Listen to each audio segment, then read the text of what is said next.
Au nom du Père et du Fils et du Saint-Esprit, ainsi soit-il. La parabole du pharisien, du publicain, nous donne l'occasion aujourd'hui de présenter succinctement les différents mouvements religieux qui existaient au temps de notre Seigneur Jésus-Christ pour en comprendre les travers, pour comprendre entre autres la haine des Juifs vis-à-vis de notre Seigneur et les graves reproches adressés par notre Seigneur à ces différents groupes religieux, surtout pendant la Semaine Sainte. Quelques jours avant sa Passion, notre Seigneur a confronté vraiment longuement les pharisiens et les scribes et les sadducéens. Et cette parabole fait partie de cette confrontation.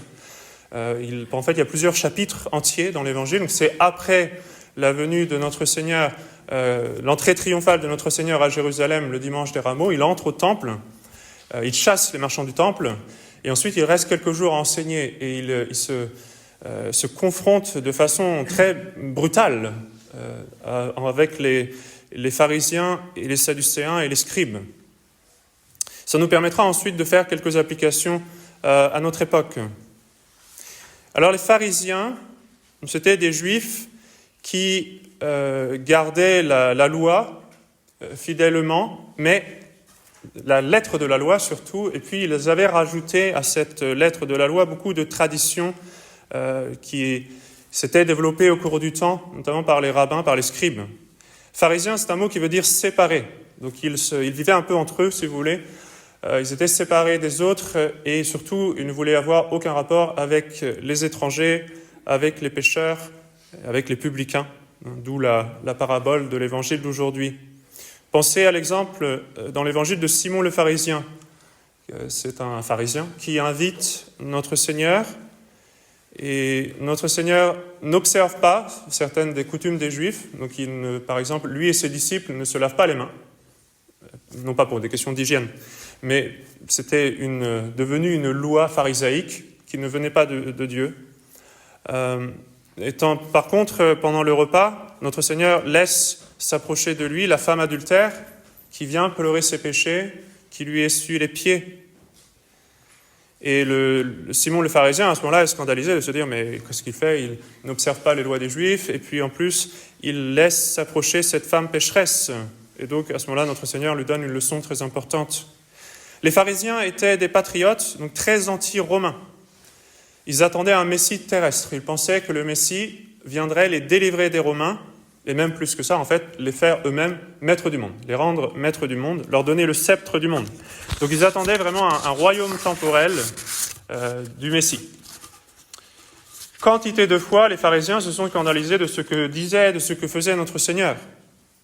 Ce qui est très célèbre, par exemple, c'est le nombre de fois pendant les occasions où les pharisiens se scandalisaient des miracles de notre Seigneur parce qu'ils avaient lieu le sabbat. Donc ils étaient tellement pointilleux sur la loi du sabbat que dans leur casuistique, ils avaient établi que faire un miracle, c'était un travail, c'était interdit le dimanche. Donc, notre Seigneur faisait des miracles le jour du sabbat, excusez-moi, c'est un lapsus, faisait des miracles le jour du sabbat, et donc, forcément, ils ne pouvaient pas venir de Dieu, alors qu'ils avaient les preuves devant eux, et que notre Seigneur, non seulement venait de Dieu, mais était le bon Dieu lui-même. Parallèlement, les pharisiens trouvaient eux-mêmes des moyens très malins pour contourner la loi.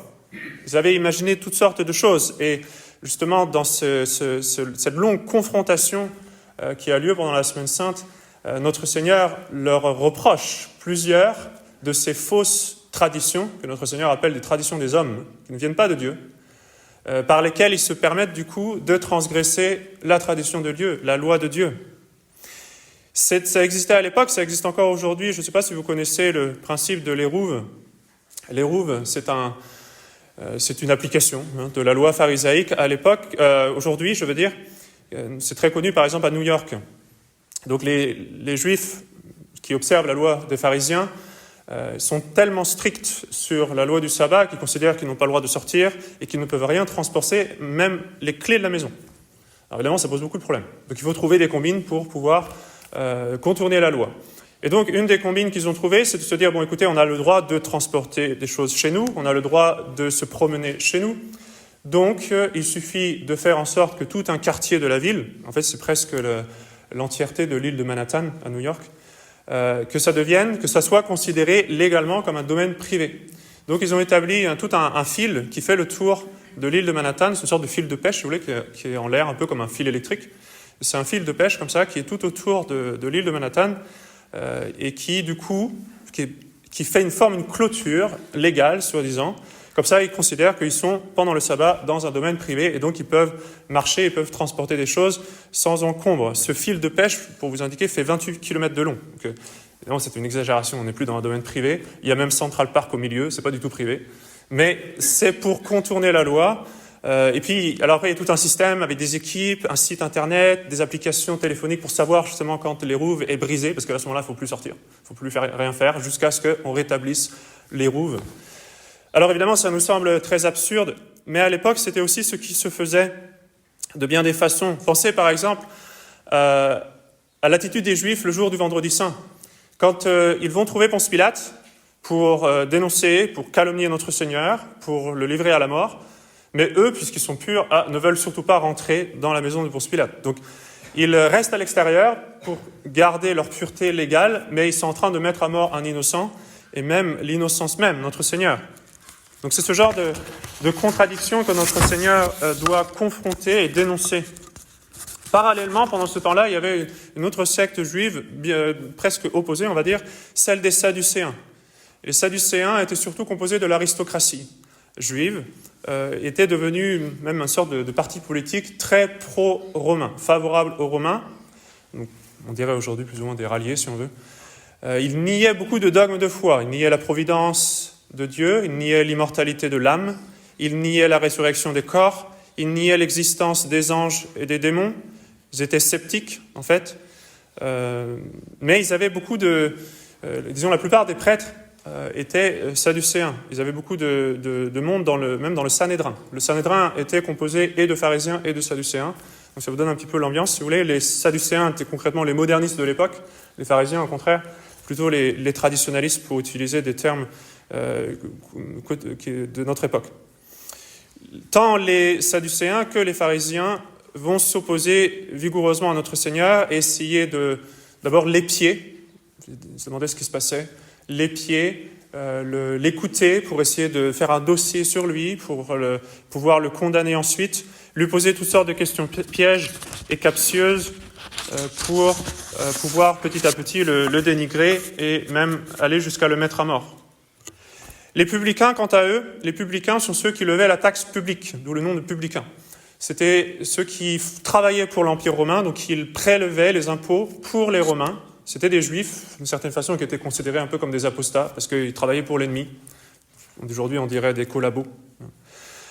Qui, pour cette raison, étaient considérés vraiment comme des parias par la société juive, comme des pécheurs publics, vraiment des moins que rien, avec lesquels on ne voulait surtout pas, qu'on ne voulait surtout pas fréquenter.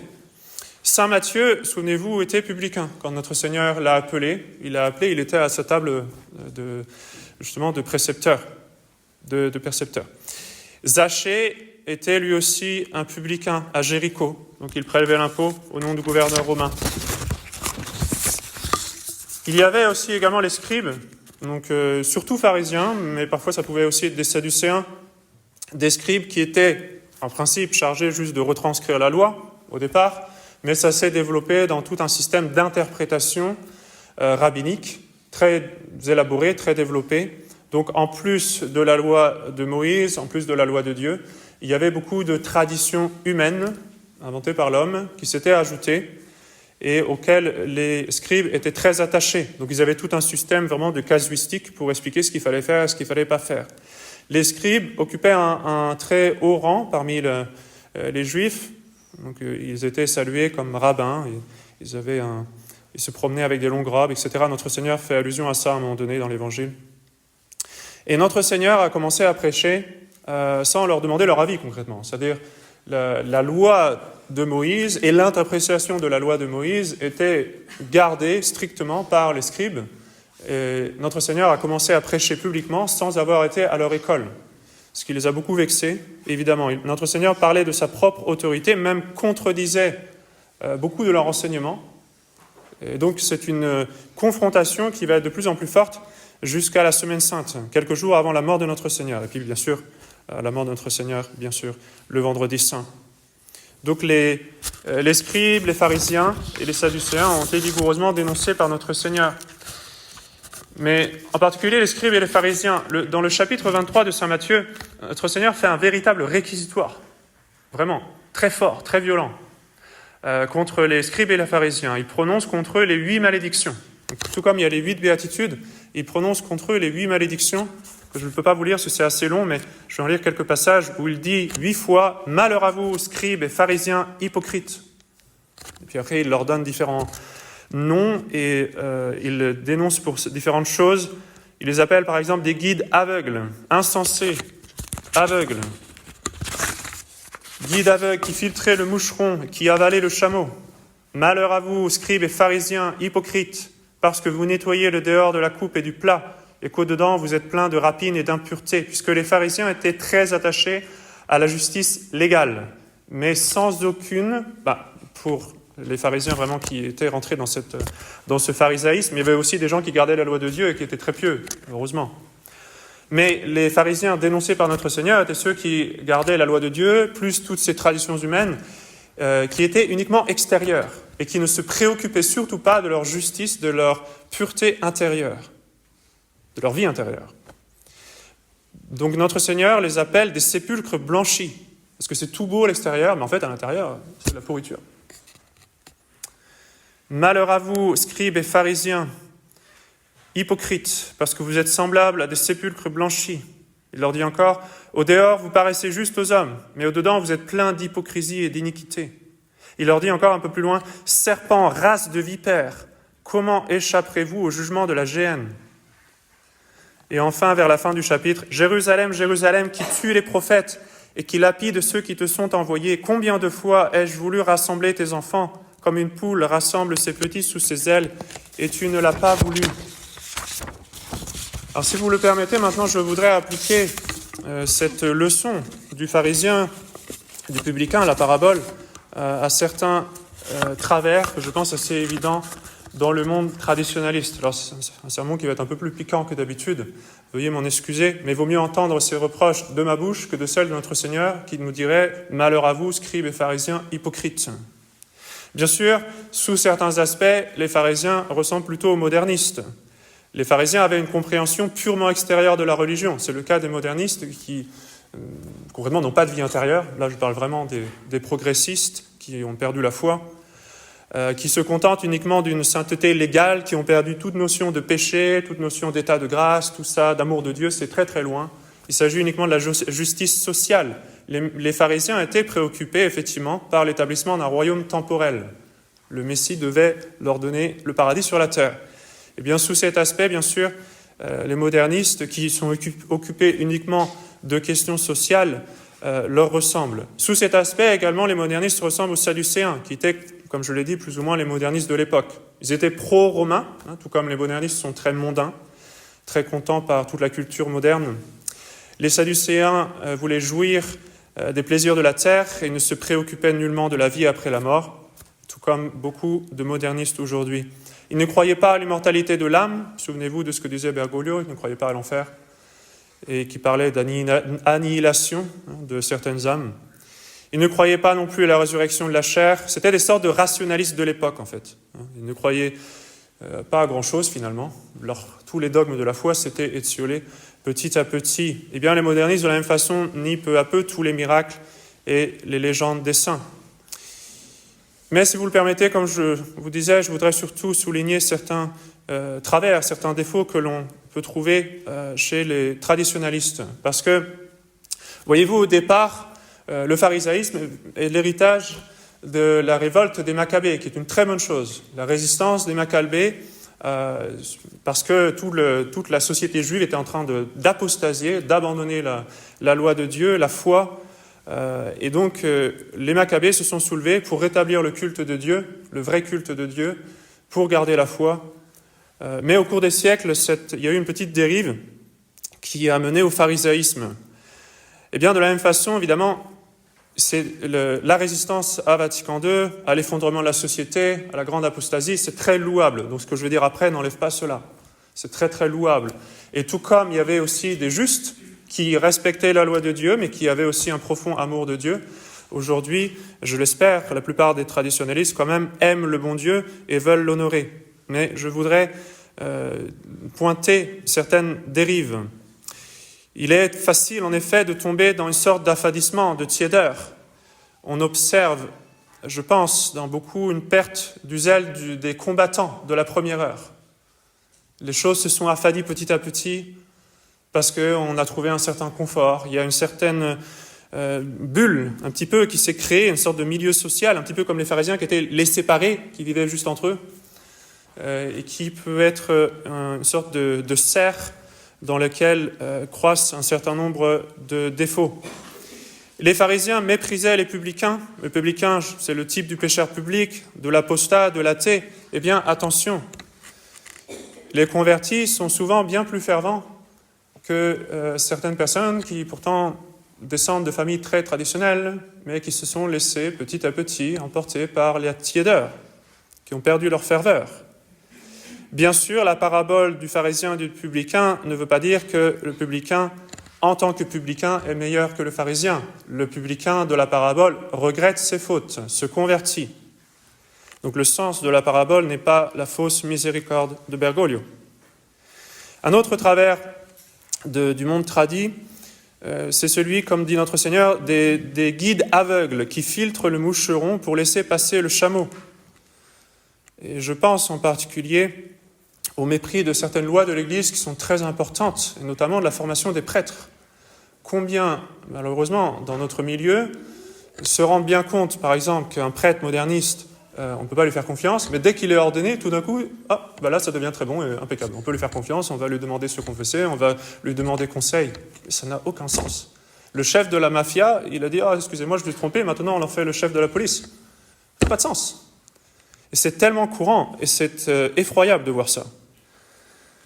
Parfois également, il peut y avoir un attachement à certaines traditions qui sont plus humaines que vraiment de Dieu ou de l'Église, aux dépens justement de la loi de Dieu. Donc, en fait, même dans le milieu traditionnel, parfois se perdent des traditions de Dieu, des traditions même apostoliques. Pensez par exemple, on voit ça de plus en plus maintenant dans certaines chapelles, le port du voile des femmes à la messe. C'est une tradition apostolique, c'est de Saint Paul.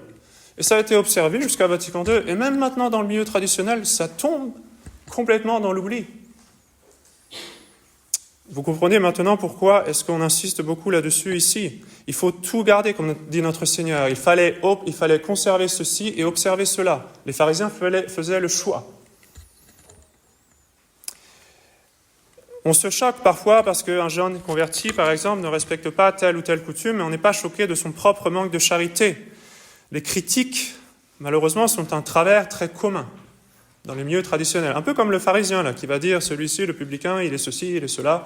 Moi, par contre, je suis très bien, je suis juste. Évidemment, on ne le dit pas comme ça, mais c'est très commun de mépriser les autres. Ce sont des ralliés, ce sont des ceci, ce sont des cela. Attention à ne pas juger les personnes. Il faut dénoncer les erreurs, il faut dénoncer les travers, ça oui. Attention cependant à garder la charité, à ne pas envoyer tout le monde en enfer, disons. Aux traditions de Dieu, on mélange souvent beaucoup de théories politiques ou médicales qui sont très personnelles. Et on mélange tout cela, et puis ça devient une sorte de paquet tradit, on va dire.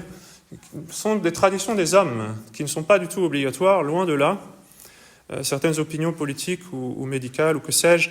C'est vrai aussi de beaucoup de révélations privées, parfois très douteuses, même loufoques, que les gens répandent comme ça sans discrétion, sans jugement. Quand vous avez une révélation, il faut toujours se demander, d'abord, est-ce que l'Église s'est prononcée ? Est-ce que l'Église a approuvé ? Est-ce que l'Église a condamné ? Si l'Église a condamné, c'est fini. Saint Paul a dit, si quelqu'un, il s'est même dit 6 mois, c'est-à-dire Saint Paul, 6 mois, ou si un ange du ciel vous annonce un autre évangile que celui que je vous ai annoncé, qu'il soit anathème. Terminé. Et si l'Église ne s'est pas encore prononcée, dans ce cas, il faut être très prudent.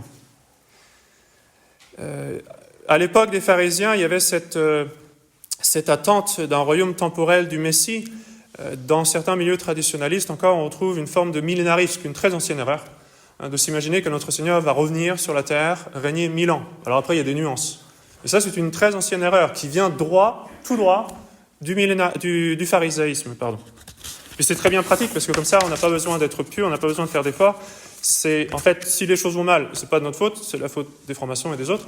Et le jour où les choses iront bien, c'est pas par nos sacrifices, on n'a pas besoin de faire d'efforts ni de se convertir, c'est le bon Dieu qui va tout de suite régler tout. C'est très semblable aux pharisiens, cet esprit. Dans cette confrontation qui a eu lieu également dans les chapitres, dans l'évangile de Saint Luc, dont est extrait la parabole d'aujourd'hui, mais aussi on retrouve ça chez Saint Matthieu, à un moment donné, il y a un point qui est très intéressant où notre Seigneur confronte les pharisiens à propos du baptême de Jean-Baptiste, de Saint Jean-Baptiste. Parce que les pharisiens n'ont pas écouté Saint Jean-Baptiste, concrètement, mais en même temps, ils n'osaient pas dire qu'il n'était pas prophète. Eh bien, de la même façon, dans le milieu traditionnel, très souvent, on trouve des gens qui rejettent Vatican II, qui rejettent la nouvelle messe, mais qui n'osent pas aller jusqu'à dire que Paul VI et ses successeurs ne sont pas papes. Ils nous disent, mais quelle autorité vous avez pour dire cela ? Notre Seigneur répond dans cette confrontation avec les scribes et les pharisiens, il nous donne le raisonnement que l'on doit avoir. Donc les princes des prêtres, les scribes, les anciens viennent le voir et lui dire « Par quelle autorité faites-vous ces choses et qui vous a donné ce pouvoir ?» Notre Seigneur venait de chasser les marchands du temple. Faites attention à la réponse de notre Seigneur. Jésus leur répondit « Je vous adresserai moi aussi une question. Si vous m'y répondez, je vous dirai moi aussi par quelle autorité je fais ces choses. Le baptême de Jean, d'où était-il ? Du ciel ou des hommes ?» Donc là, notre Seigneur les confronte à un dilemme. Si vous dites que ça vient du ciel, dans ce cas-là, pourquoi est-ce que vous n'avez pas été vous faire baptiser par Saint Jean-Baptiste ? Si vous dites que ça vient des hommes, dans ce cas-là, vous voulez dire que Saint Jean-Baptiste n'est pas un prophète. C'est l'un ou l'autre. Et l'Évangile continue. Mais ils raisonnaient entre eux et disaient, si nous répondons du ciel, il nous dira, pourquoi donc n'avez-vous pas cru en lui ? Et si nous répondons des hommes, nous avons à craindre la foule, car tous regardaient Jean comme un prophète. Ils répondirent donc à Jésus, nous ne savons. Il était très clair, voyez-vous, et pour notre Seigneur, et pour les scribes et les pharisiens, que rejeter le baptême de Jean-Baptiste, ça voulait dire qu'il n'était pas prophète. Et bien de la même façon, si vous rejetez la nouvelle messe et Vatican II, ça veut dire que les papes de Vatican II ne sont pas papes. C'est logiquement, nécessairement, ça se suit, c'est obligatoire. Et notre Seigneur a fait cette logique dans l'Évangile. Il a confronté les pharisiens qui ne voulaient pas la faire. Et donc ils ont préféré ne pas répondre à la question, par respect humain, pour éviter les difficultés. Donc la question, c'est toujours la même. La nouvelle messe est-elle un rite catholique ?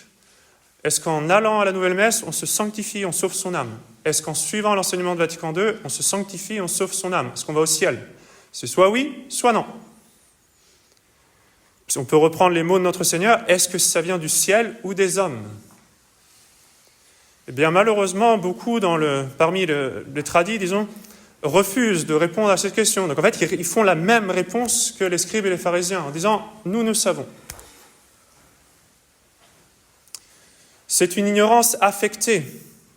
C'est refuser volontairement de savoir, surtout pour ne pas avoir à en tirer les conséquences. Donc c'est un attachement à certaines traditions des hommes plutôt qu'à la tradition de Dieu. Donc ça mène à quoi ? Ça mène à toute une tradition qui rejette l'infaillibilité de l'Église dans bien des points. L'infaillibilité du magistère ordinaire universel, l'infaillibilité des canonisations, que pourtant ont enseigné Pie XI et Pie XII. Alors on a toute une tradition de scribes qui vous explique qu'en fait c'est pas infaillible. Pie XI et Pie XII ont dit que c'était infaillible. Toute une tradition pour vous expliquer que la liturgie de l'Église peut être déficiente, peut être mauvaise. Le Concile de Trente a condamné ça. Ce n'est pas du tout traditionnel, cette attitude.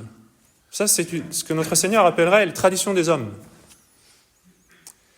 Et c'est dans ce contexte, notez bien cela, c'est dans ce contexte que notre Seigneur réprouve les scribes et les pharisiens par un réquisitoire surprenant, en prononçant contre eux 8 malédictions. Malheur à vous, scribes et pharisiens, hypocrites, guides aveugles. Ce sont là quelques points donc, que nous pouvons méditer aujourd'hui. Je m'excuse, j'étais assez piquant, je pense, mais il vaut mieux, comme je l'ai dit, entendre ce reproche de ma bouche que d'entendre cette malédiction de la bouche de notre Seigneur. Bien sûr, cela n'enlève pas quand même la nécessité de résister justement à cette grande apostasie, de garder la foi. Et comme je vous l'ai dit, donc, il y avait les pharisiens, il y avait les sadducéens, mais il y avait aussi beaucoup de justes. Et Saint Joachim, que nous avons célébré hier, en est un très bel exemple. Sainte Anne et Saint Joachim suivaient scrupuleusement la loi de Dieu, mais au-delà de la lettre de la loi, ils avaient surtout ce feu intérieur, ils aimaient Dieu plus que tout. Et ce qui voulait dire que du coup, ils étaient un peu dans l'oubli, oui, c'est sûr. Ils n'avaient pas le nombre avec eux, ils n'avaient pas de choses très impressionnantes à raconter, ils étaient méprisés. Mais Sainte Anne et Saint Joachim ont mérité de devenir les parents de la très sainte Vierge Marie. Donc, gardez la vraie tradition de Dieu. Attention à ne pas vous accrocher à ce que notre Seigneur appelle des traditions des hommes, et vous imiterez en cela la fidélité de Sainte Anne et de Saint Joachim. Au nom du Père et du Fils et du Saint-Esprit, ainsi soit-il.